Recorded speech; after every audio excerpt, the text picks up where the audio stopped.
4G घोटाला हो, कोयला घोटाला हो। मंत्री जी हरियाणा में क्या बीजेपी की सरकार नहीं है? अडानी स्कैम को लेके, बैंकिंग घोटाले को लेके आप क्या कहते हैं? किसानों के बारे में बात मत कहो। क्या केंद्र की सरकार हरियाणा किसान जब वोट देता नहीं बनी उससे? मुझे तो पता नहीं गठबंधन है। सम्मानित नागरिक गण, आप सबको मेरा सादर नमस्कार। आप देख रहे हैं सिटीजन मोर्चा टीवी न्यूज नेटवर्क। यह खबर हरियाणा के राजनीतिक गलियारों से संबंधित है।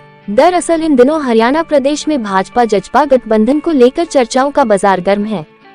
बुधवार को चीन प्रवास के दौरान केंद्रीय मत्स्य पशुपालन एवं डेयरी विकास राज्य मंत्री डॉक्टर संजीव बालियान ने भी दो टूक कह दिया कि सरकार बनाने के लिए दोनों दलों के बीच समर्थन का आदान प्रदान हुआ था। गठबंधन का तो मुझे पता नहीं हुआ था या नहीं, अथवा फिर अब गठबंधन है भी या नहीं। केंद्रीय राज्य मंत्री डॉक्टर संजीव बालियान जींद शहर में भाजपा के जिला प्रधान राजू मोर के आवास पर पत्रकारों से बातचीत कर रहे थे। इस दौरान उनसे देश प्रदेश में महंगाई, भ्रष्टाचार, किसानों पर लाठीचार्ज समेत कई मुद्दों पर सवाल किए गए। बिना समय गवाए आपको सीधा दिखाते हैं उनकी प्रेस वार्ता। साथियों, नरेंद्र मोदी जी की सरकार के 9 वर्ष पूरे होने के संदर्भ में भारतीय जनता पार्टी के द्वारा महासंपर्क अभियान चलाया जा रहा है और हर वर्ष प्रधानमंत्री अपना रिपोर्ट कार्ड लेकर जनता के बीच में जाते हैं। इन 9 साल में हर वर्ष हम अपना रिपोर्ट कार्ड जनता के बीच में लेकर गए और इन 9 साल में ये सरकार लगातार 2 मुख्य मुद्दों पर काम करती है। पहला है डेवलपमेंट, दूसरा है गरीब कल्याण। ये 2 मोटो इस सरकार के रहे हैं। जहां तक बात की जाए डेवलपमेंट की, इसी दौर में कम से कम आप चारों तरफ देख सकते हैं इस देश में सड़कों का जाल बिछाने का काम इन 9 वर्षों में हुआ। नए नए नेशनल हाईवे, रेलवे के फील्ड में बहुत बड़ा काम, वंदे भारत जैसी ट्रेनें नई नई आ रही हैं। आप हर फील्ड में आप देखेंगे कि देश तरक्की की राह पे, और इसके साथ साथ गरीब कल्याण की जो योजना है उस पर सरकार का फोकस रहा। चाहे लगातार पिछले 3 वर्षों से गरीबों को फ्री में राशन देना, चाहे कोरोना के समय वैक्सीनेशन, या और गरीब को 3.5 करोड़ से ज्यादा घर बनाने की बात। कल्पना कीजिए कि 17 करोड़ लोगों को तो घर बना के सरकार ने दिया है। अगर एक परिवार में 5 लोगों को लगाया जाए, शौचालय से शुरू करिए अब घर तक आ गए, और जल जीवन मिशन में हर घर को जल। प्रधानमंत्री ने जिस कार्यक्रम को भी हाथ में लिया उसको अंजाम तक पहुंचाने का प्रयास किया है। इस पिछले 9 साल में लगातार आप जब देखेंगे तो भारत प्रगति के पथ पर आगे बढ़ रहा है। और कोरोना के बाद जो पूरी दुनिया की इकोनॉमी डिस्टर्ब हुई है, हमारे पड़ोस के 2 देश तो दिवालिया ही हुए, श्रीलंका और पाकिस्तान, जिनकी इकोनॉमी कहीं ना कहीं हम जैसी थी। यूरोप से लेकर यूएसए तक सबकी इकोनॉमी डाउन है। हिंदुस्तान में एकमात्र ऐसा देश है जो जिसकी ग्रोथ रेट भी सबसे बेहतर चल रही है, जहाँ गरीब कल्याण की योजनाएं भी चल रही हैं, जहाँ डेवलपमेंट का काम भी चल रहा है। तो हर फ्रंट पे इस सरकार ने काम करने का प्रयास किया, और इस सरकार का सबसे बड़ा एक अगर सफलता मैं मानूंगा तो ये रही है कि इन 9 वर्षों में केंद्र सरकार पे कभी किसी भ्रष्टाचार का आरोप नहीं लगा। अगर हम 2014 से पहले की बात करेंगे, जो कांग्रेस सरकार का दौर था, तो अखबार का फ्रंट पेज इस तरह की घटनाओं से रहता था कि 2G घोटाला हो, 4G घोटाला हो, कोयला घोटाला हो। ये देश हर रोज एक नए घोटाले की प्रतीक्षा करता था। तो अब पिछले 9 वर्ष में घोटालों से हम दूर हो चुके हैं और देश की साख विदेश में भी हो रही है। अब ऐसा कोई फोरम नहीं है दुनिया का जिसमें भारत का जिक्र ना होता हो। एक दौर ऐसा भी था कि शायद भारत के प्रधानमंत्री किसी दूसरे देश में जाते थे तो कहीं जिक्र नहीं होता था, और एक दौर ऐसा भी है कि देश के प्रधानमंत्री नरेंद्र मोदी को दुनिया जानती है। तो इतना बड़ा परिवर्तन चारों तरफ इस देश में है। इन्हीं बातों को लेकर मैं आपके बीच में आया हूँ। G20 का दौर चल रहा है, आपने देखा होगा। G20 की प्रेसिडेंसी भारत के पास है। बात यह है कि रोटेशन में मिलती है, हाँ रोटेशन में मिलती है, लेकिन G20 को करके किसने दिखाया? अलग अलग शहरों में मीटिंग हो या कुछ हो, पूरी दुनिया को भारत को दिखाने का काम आदरणीय मोदी जी के नेतृत्व में हुआ है। अब इसमें आपको कुछ आगे बात करनी है तो आप कर सकते हैं। मंत्री जी, कांग्रेस जो घोटाले गिना रही है हरियाणा के अंदर, उसके बारे में क्या कहना है? मैं आज केंद्र सरकार की बात करने आया हूँ। नहीं, केंद्र सरकार के 9 साल, हरियाणा भी तो देश में आ रहा है। नहीं, प्रदेश का मामले में मैं आज बात नहीं कर सकता। मंत्री जी हरियाणा में क्या बीजेपी की सरकार नहीं है? नहीं, केंद्र सरकार के मतलब मैं 9 साल केंद्र सरकार के पूरे होकर बीच में आया हूँ। मैं हरियाणा से सांसद तो हूँ नहीं कि मैं हरियाणा की हर बात का मुझे आइडिया हो या पता हो। सेंटर पे आ जाइए जी। अडानी स्कैम को लेके, बैंकिंग घोटाले को लेके आप क्या कहते हैं? कोई घोटाला नहीं कि देश का पैसा जांच चल रही है। आप ये बताइए कि घोटाला जांच में किस तरह से हुआ। एक अमेरिकन एक रिपोर्ट छापते हैं, शेयरों के भाव नीचे गिरते हैं, कहीं देश का कोई नुकसान, कहीं किसी चीज में अगर आप बताएं, वो एक और वो उस जो एजेंसी ने पहला काम नहीं किया है, दुनिया के अलग अलग देशों में अलग अलग कंपनियों के खिलाफ करने के बाद उनके शेयर खरीदे उस कंपनी, उसका मुख्य बिजनेस यही है। और यहाँ अगर कुछ है तो उसमें सेबी की जांच चल रही है, लेकिन कोई भी धन सरकार का है उसका उसमें इन्वॉल्व नहीं है। सारे बैंकों का कोई बैंक डिफॉल्ट नहीं हुआ, किसी का कर्ज की दिक्कत नहीं आई है, वही कमी है। तो कहीं ऐसा ना हो कि जैसे आपने अभी कहा कि कांग्रेस के टाइम में कभी 2G स्कैम, कभी कोयला घोटाला, 2G स्कैम कोई सजा हुआ ना, बरी हो गए सारे के सारे, तो कहीं ऐसा ही ना कि भाई नहीं, हमारी सरकार में ये घोटाले जो कांग्रेस को खुले थे, कांग्रेस से सरकार में खुले थे, उसी में लोग जेल में गए थे कांग्रेस सरकार में। हमारी सरकार में आज तक कोई घोटाले का किसी भी मंत्री के ऊपर, किसी उसके ऊपर, किसी मंत्रालय के ऊपर आज तक कोई आरोप नहीं। मंत्री जी, विपक्ष का एक बड़ा आरोप है कि धनाढ्य लोगों के, बड़े बड़े औद्योगिक घरानों के लाखों करोड़ रुपए माफ कर दिए गए, लेकिन किसान के कर्ज की ओर केंद्र सरकार का कोई ध्यान नहीं। उस विपक्ष वाले को मेरे सामने बैठा दो, अगर किसी का 1 रुपया भी माफ हुआ हो। ऐसी बातें जनता के बीच में इतना बड़ा झूठ, इतना भ्रम ये फैला रहे हैं जिसकी कल्पना नहीं की जा सकती। ना सरकार के पास अधिकार है, ना किसी पूंजीपति का 1 रुपया आज तक माफ हुआ है। इस तरह की तो ये तो राहुल गांधी के जोक्स हैं, जोक्स वो मारता है, नीचे उसके जो शिष्य हैं उन्हें प्रदेशों में फैलाते हैं। इस सरकार में किसी का कोई कर्ज माफ नहीं हुआ। मंत्री जी एमएसपी का दावा किया था, लेकिन कल एमएसपी को लेकर हंगामा हुआ, 700 के नंबर एफआईआर दर्ज हुई, लाठीचार्ज हुआ है शाहबाद के अंदर, क्या कहेंगे? देखिए, पहले से ही 22 फसलों की एमएसपी केंद्र सरकार डिक्लेयर करती है और 1 फसल की एफआरपी डिक्लेयर करती है गन्ने की। इस 22 फसल में केंद्र सरकार गेहूं और चावल खरीदने का काम केंद्र सरकार करती है। उसके अलावा अगर कोई खरीदे तो ज्यादातर प्रदेश सरकार के पास।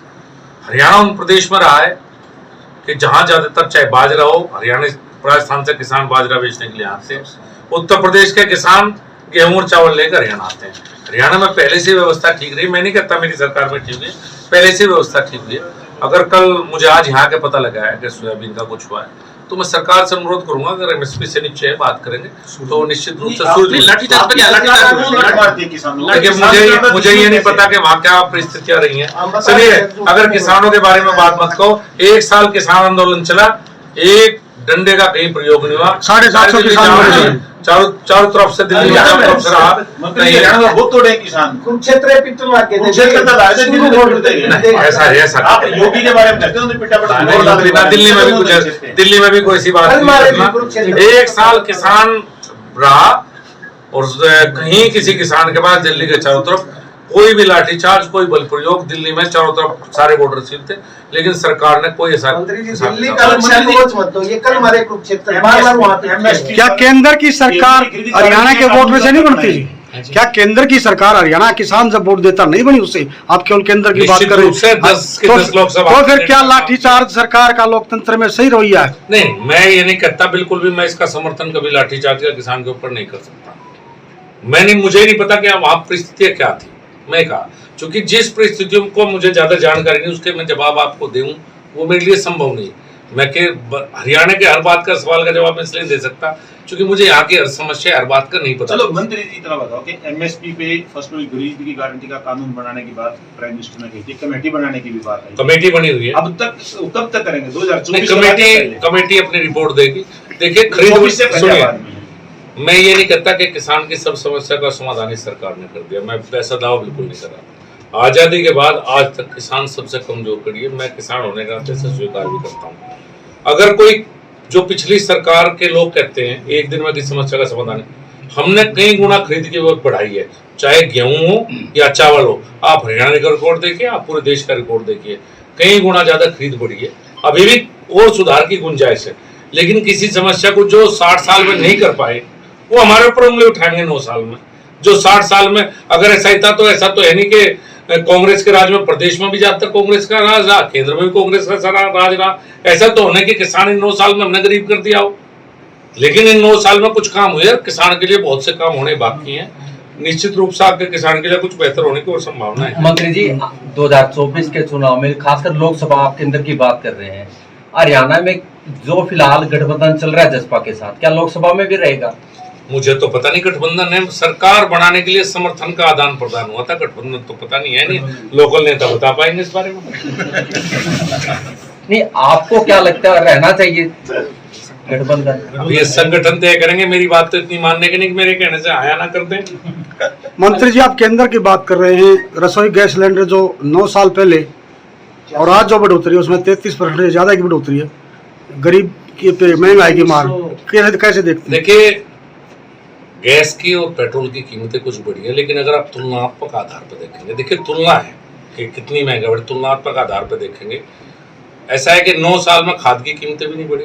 आप इंटरनेशनल मार्केट देखेंगे, जो कांग्रेस जब हमें छोड़ के गई थी तो 40,000 करोड़ रुपए सब्सिडी थी खाद के ऊपर, फर्टिलाइजर के ऊपर, और इस पिछले वर्ष की सब्सिडी 2.25 लाख करोड़ रुपए है, 40 से बढ़ाकर 2.25 लाख करोड़ की है। मैं कृषि राज्य मंत्री बना था 2014 में, 22,000 करोड़ रुपए टोटल बजट था एग्रीकल्चर मिनिस्ट्री का, जो कांग्रेस तथाकथित किसान समर्थित पार्टी के द्वारा 22,000 करोड़ का बजट में था।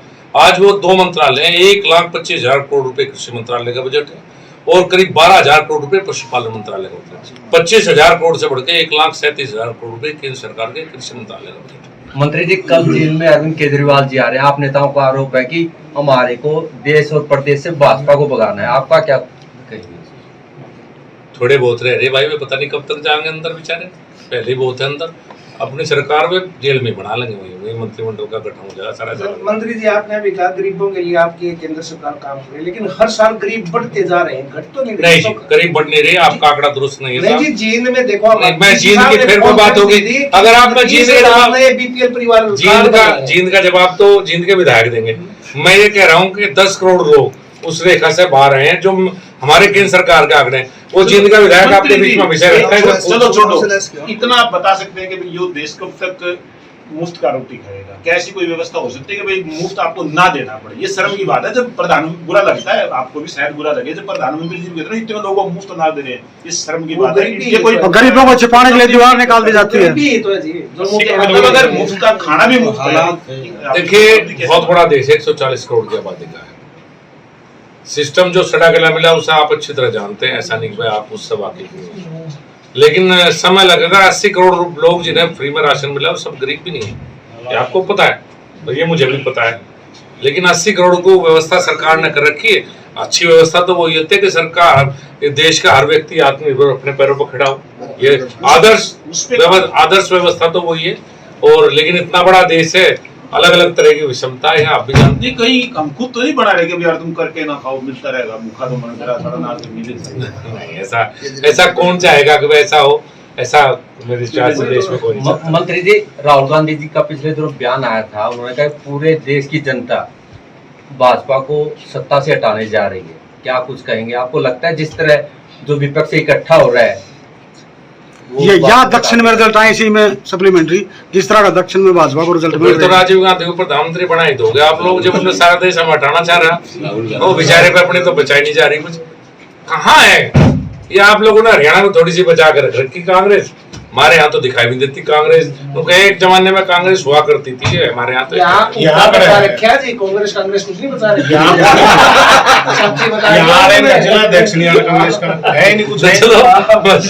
मैं वो बात कहना नहीं चाहता कांग्रेस का पूछ नहीं पाया जाता भाई, ये इसका निर्णय भी एक पार्टी वाले करेंगे, मेरे पे तो निर्णय करवाने के नहीं, वो तो आप स्टेट से थोड़ा